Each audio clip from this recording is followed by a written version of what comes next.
It all started with a helicopter crash.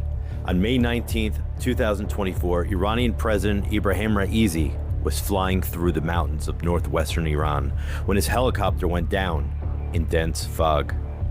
Hours later, rescuers found the wreckage. Iran's president was dead. Raisi's death triggered an unexpected chain of events. Iran was forced to hold a snap presidential election, and Masoud Pezeshkian won. And on July 30th, Iran's new president would be inaugurated in Tehran, bringing foreign leaders and Iran's closest allies into the capital. Among those invited was one of Israel's most wanted enemies, Hamas leader Ismail Haniyeh. He arrived openly in Tehran, attended the presidential inauguration, and met Iran's supreme leader. In the heart of the Islamic Republic, surrounded by Iranian security, Haniyeh should have been safe. That evening, Haniyeh returned to a heavily protected guest house used by Iran's Revolutionary Guards. This was Tehran, IRGC territory. Security cameras, guards controlled access. But somewhere inside that supposedly secure environment, an operation was already waiting for him. Haniyeh entered his room for the night. According to major reports, an explosive device had already been hidden inside.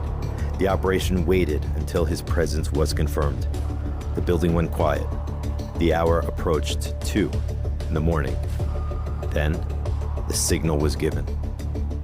At approximately 2 a.m. on July 31st, an explosion tore through Haniyeh's room. The Hamas leader was killed along with his bodyguard. Not in Gaza, not on a battlefield, but inside Tehran, while under the protection of Iran's Revolutionary Guards. Iran immediately locked down the compound. Security personnel were questioned. Surveillance footage was reviewed, but the questions were much bigger. How did Israel know where Haniyeh would sleep? How was the operation prepared?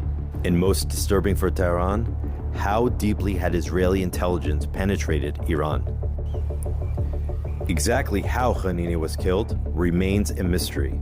Iran claimed a short-range projectile struck the building, but multiple international reports describe something far more extraordinary. An explosive secretly planted inside his room under his bed and remotely detonated once the target was confirmed. Either way, Tehran had been penetrated. Israel initially stayed silent. Months later, Israeli Defense Minister Israel Katz publicly acknowledged Israel's responsibility for Haniyeh's assassination. Think about that chain. A helicopter crashes, a president dies, an election follows. Haniyeh travels to Tehran, and less than a day after the inauguration, he is dead.